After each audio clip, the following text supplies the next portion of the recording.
Forest Hill, a peaceful neighborhood in Queens, New York, with a population of about 90,000, is conveniently located near the city center and is known for its easy access to two famous parks, Flushing Meadows and Forest Park. If you're a Spider-Man fan, you might recognize this area as the home of Peter Parker in the comics and movies. However, on a fateful day in April 2022, while Spider-Man was busy filming, a shocking crime quietly unfolded, shattering the tranquility of this neighborhood. Welcome to Crime Documentary Files. On the morning of Saturday, April 16, 2022, New Yorkers were greeted with a fresh, crisp morning. Just past 7 a.m., a man named Glenn was leisurely walking his dog, enjoying his weekend. As he passed a street corner, Glenn noticed his dog suddenly became alert, ears perked up, refusing to move forward and barking furiously at a black duffel bag on the roadside. Curious, Glenn approached the bag and discovered it had some red stains seeping out.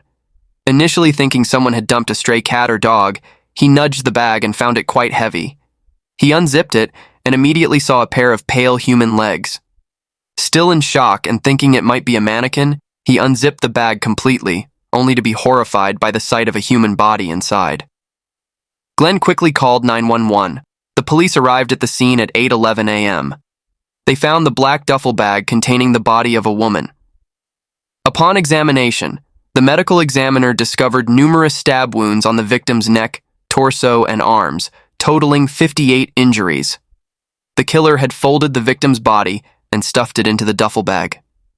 Although the victim had no identification on her, the police soon found a lead. Blood from the bag had seeped onto the sidewalk, creating a trail that led them 2.7 miles away to a house at 7224. This house, a three-story property valued at $2.1 million, belonged to Howard Klein and his wife, Orolia Gall. They had been married for many years and had two sons, Leo, 13, and Jamie, 17. After knocking repeatedly with no response, officers circled to the back but still saw no one through the windows. Given the blood trail led right to this house, the police suspected the female victim might be Orolia, and the killer could still be inside. Deciding to force entry, the police discovered a few bloodstains leading to the basement. In the basement, they found more blood and a kitchen knife. Since the doors and windows of the house showed no signs of forced entry and nothing seemed to be missing, the police believed the killer might have been someone the victim knew. The 58 stab wounds suggested the killer acted with intense hatred. Meanwhile, another team of officers found Leo, the 13-year-old, in the attic. Barefoot and in pajamas, he seemed confused and unaware of what had happened. Leo said his father, Howard, and his brother Jamie were in Oregon, and his mother had gone to a concert the previous night. Since he went to bed early, he didn't know if his mother had returned. The police handcuffed Leo and took him in for questioning. However, a few hours later, they determined the boy was not involved in his mother's death. The investigators identified the victim as Orolia Gall, 51. Orolia Gall was born on September 12, 1970, in Austria. She had a passion for music and travel from a young age. In 1994, at 23, she completed her degree in International Business Administration at the Budapest School of Economics. At a local Christmas party, she met Howard, a promising young man. Howard, then 25, was working at an investment bank in Budapest. They fell in love at first sight and later traveled to Thailand together. When Howard decided to return to Columbia University for his master's degree in finance, he invited Orolia to join him and proposed to her. After moving to New York, they quickly married. They initially lived in Manhattan, where Howard founded a small financial consulting firm, and Orolia focused on their family. After their first son, Jamie, was born, she became a full-time homemaker. 4 years later, their second son, Leo, was born. During their 20-plus years of marriage, the family led an enviable life, frequently traveling to various countries in Europe and Asia. In August 2012, the couple bought a 5-bedroom, 5-bathroom home in Queens, New York for $167 million. To friends and neighbors, the family was kind and never had conflicts with anyone. So, when news of Orolia's murder spread, everyone was shocked. Neighbors couldn't believe that Orolia, whom they had just greeted the previous day, was found stuffed in a duffel bag. It felt like a scene straight out of a movie. A killer is running around, just butchered someone's yards away from our home. He's still at large. I was just shocked, very shocked. I know her since they moved here because I'm here for 30 years. She was a lovely lady, always very attentive to her family, her kids. Just an amazing person, and she's going to be missed from all of us that knew her. Through interviewing the surrounding neighbors, the officers obtained a crucial lead. A neighbor living across from Orolia's house reported that their security camera had captured a strange scene on the day of the incident. At around 4:30 a.m. on Saturday, a man dressed in black was seen pulling a black suitcase under the dim streetlights. The shape and size of the suitcase closely resembled the one found by the police.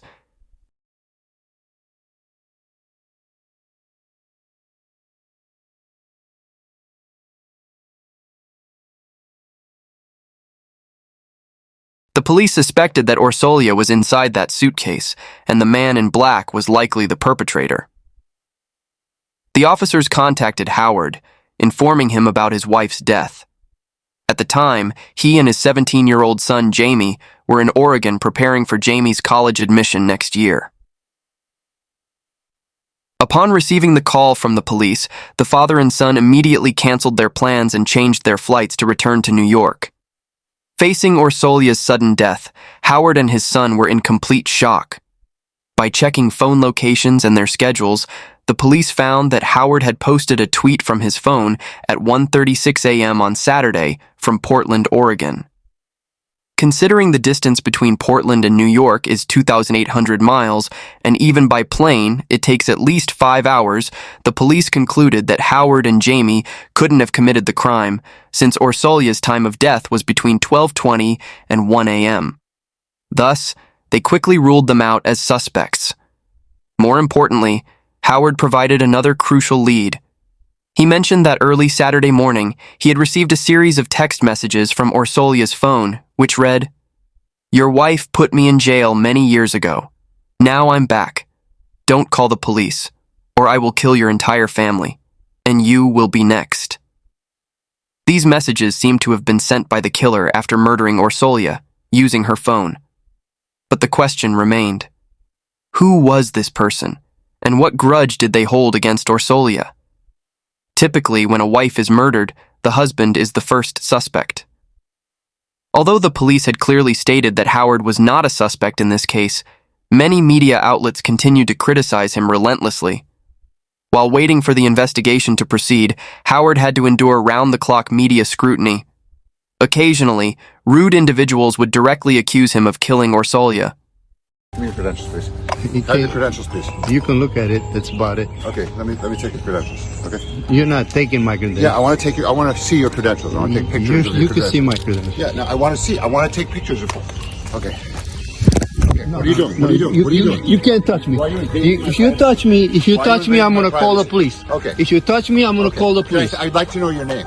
My I'd like name to is know your Robert. name. No, My name. give me your card, please. Give me your I'm card, not please. giving. Exhausted both physically and mentally, Howard finally reached his breaking point after a few days and erupted on the spot. Despite the police having leads from security camera footage and text messages, the investigation was progressing slowly. Through interviews with Orolia's family and friends, the police reconstructed the events leading up to the crime. On the day before the crime, Friday, April 15, 2022, Orolia told her friends and son that she planned to go to the opera with some friends that evening at Lincoln Center in New York.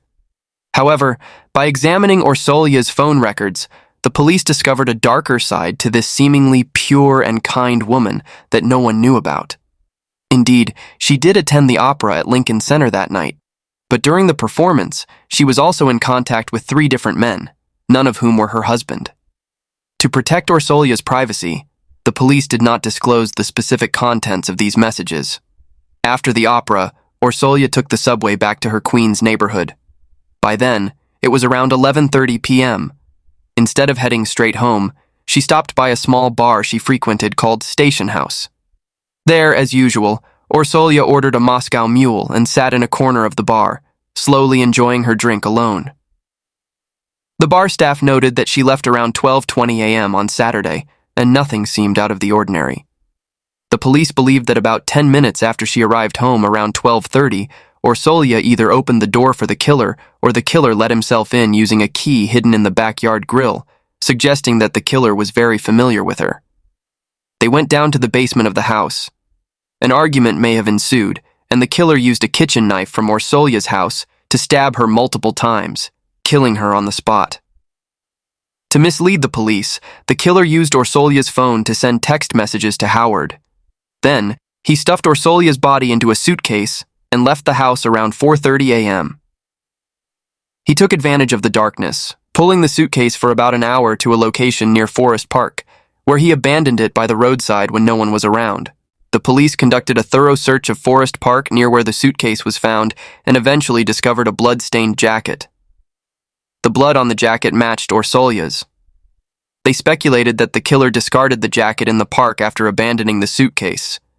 To find new leads, the police began investigating the 3 men Orolia had contacted while at the opera. Quickly, one of them drew significant attention from the police. This man was a former handyman who had worked at Orolia's house. Interestingly, the police found a note on Orolia's refrigerator that read, "Find a new handyman." Why did Orolia need a new handyman? What had gone wrong with the previous one? Tracing the former handyman, the police learned that 2 years before the crime, Orolia's family had hired a local handyman to repair their air conditioner. This man was David Bonola, 44 years old. David, originally from Mexico, had illegally immigrated to the U.S. in 2001 and had lived there for over 20 years as an undocumented immigrant. By 2022, due to family conflicts, he had left his wife and 2 children and was living alone in Richmond Hill, Queens, just a 12-minute drive from Orolia's house. Through examining messages and call history, the police discovered that over the past 2 years, David and Orolia had maintained a secret romantic relationship. David often commented in Spanish under Orolia's Facebook photos, expressing his affection. Their illicit relationship involved multiple breakups and reconciliations, remaining unresolved and secretive throughout the 2 years. Their last breakup was 2 weeks before the crime. Checking David's police records, the officers found that he had a problematic personal history. He had been reported multiple times for harassment and stalking women. A girl working at Starbucks reported that David would sit in their cafe for hours, drinking coffee and making remarks about the girls working there. Importantly, he didn't stop at verbal comments. When paying, he often left love notes for the girls. At night, after their shifts, he secretly followed them. He even proposed to at least 2 girls at the cafe. Unable to tolerate the harassment, the girls called the police several times, but each time, David had already paid and left by the time the police arrived. Reviewing security cameras in David's neighborhood, the police found footage from Saturday morning, the day of the crime, at 6:05 a.m., showing David wearing a black mask and walking briskly toward his apartment. This timing matched the surveillance video from earlier at 4:30 a.m. At 4:30, David had just left Orolia's house, still wearing a jacket. Notably, the surveillance video showed that his left hand was clearly injured and heavily bandaged. After inquiring at nearby clinics, the police found that David had visited a clinic named CTMD. The doctor who treated him informed the police that David had several deep cuts on his hand. To prevent further infection, the doctor referred David to a nearby hospital for treatment. Although David was the main suspect, the police did not arrest him immediately.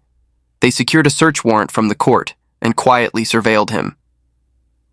3 days after the crime, on April 19th, the garbage collection day in David's neighborhood, the police had been watching closely. In the afternoon, when the garbage truck arrived and collected David's trash, several officers intercepted the truck nearby and searched it on the spot.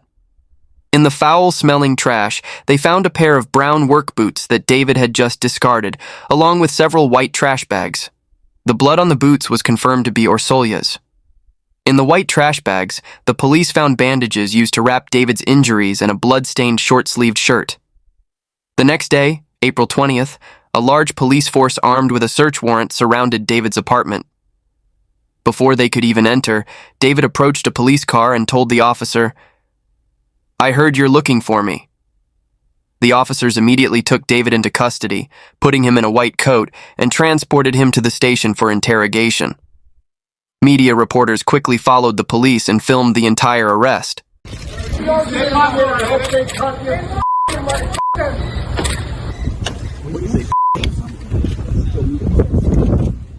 When faced with police interrogation, David quickly recounted the events. He revealed that he and Orolia had been secretly dating for over 2 years, but their relationship was tumultuous, marked by frequent breakups and reconciliations.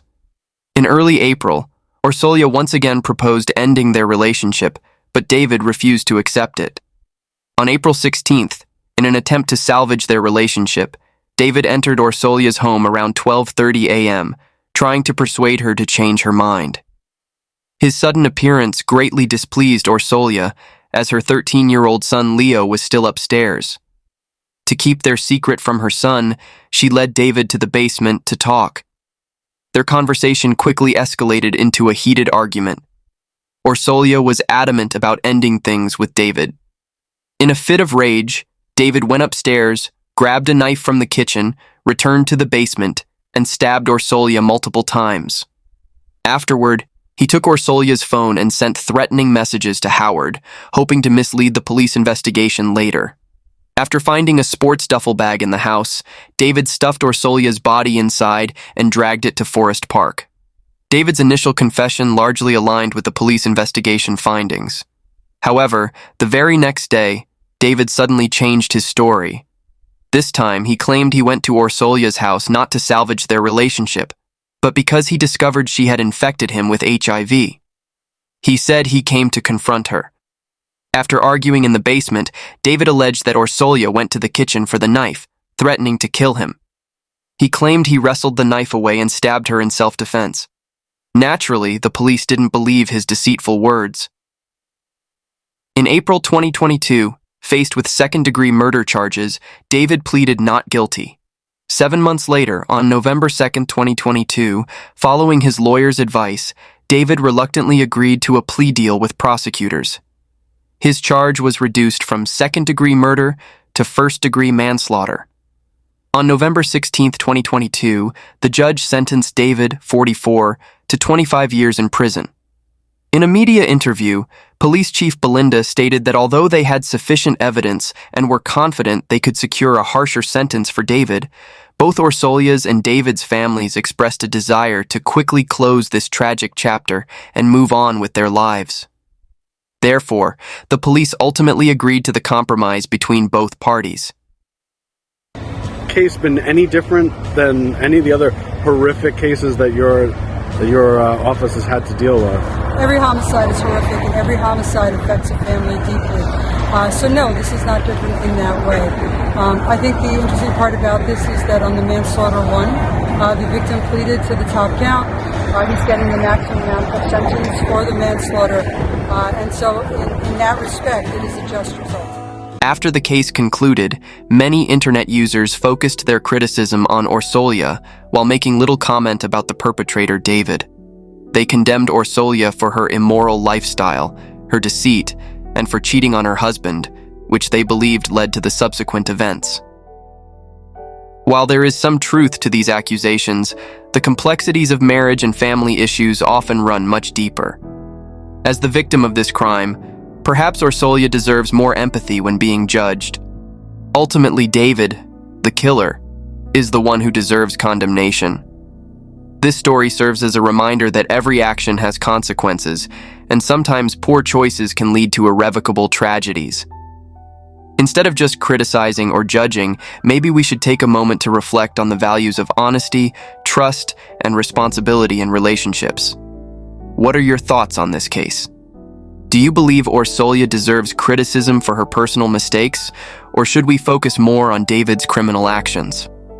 Share your opinions in the comments below and join the discussion about the lessons we can learn from this heartbreaking story. See you in the next video on Crime Documentary Files, where we bring you real stories and deep insights into crime and justice.